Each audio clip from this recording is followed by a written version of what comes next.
Hi, welcome to Faith and Conviction, and I'm your host, Ray Harris. I want to welcome you to this year's series of Torah portion studies. And we're going to approach this study series a little bit different than the last time. And as we go through this, you might ask, what's the big deal about all this? Well, this is a big deal. And the reason is I do believe that Jesus is the Messiah. But what we have when we're studying this is, why does Ray always spend so much time talking about the Torah? That's a good question. It is one that is thought-provoking and one that actually causes a lot of controversy.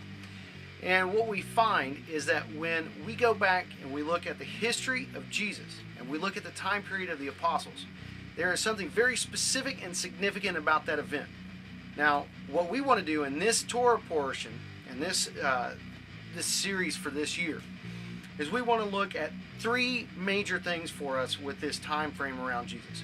We want to look at the temple, because there are major events that happen around the temple, things like its destruction in AD 70 or CE 70, however you want to put the time marker on it.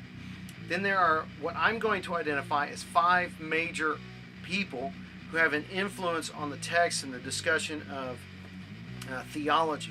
Two of those men are going to be outside of Judaism. Three of those men are going to be Jews.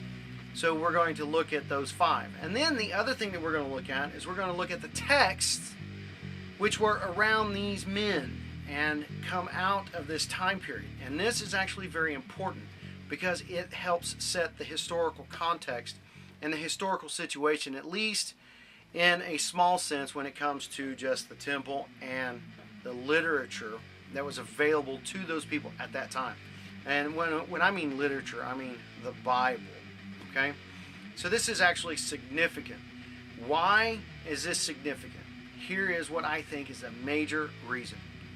When you go back to the church of the first century, they're not using what we have come to call the New Testament to proclaim Jesus. That is an amazing discovery that may be new for some folks. But the reality of it is this. When Jesus is preaching, he's teaching from what we have come to call the Old Testament. When Paul is preaching, he's preaching from what we have come to call the Old Testament. These are actually powerful truths that we may or may not be aware of when we're studying the New Testament writing. All my life, I was taught that the Gospels testify to Jesus. Here's the powerful thing. Through this journey, I want to show that from the book of Luke, I'll give you a hint, Luke chapter 24, verse 44, that the Old Testament, what we call the Old Testament, testifies to Jesus, and the gospel can be preached from those pages. That is amazing, and that is a journey I hope you'll join with me as we go through the text this year.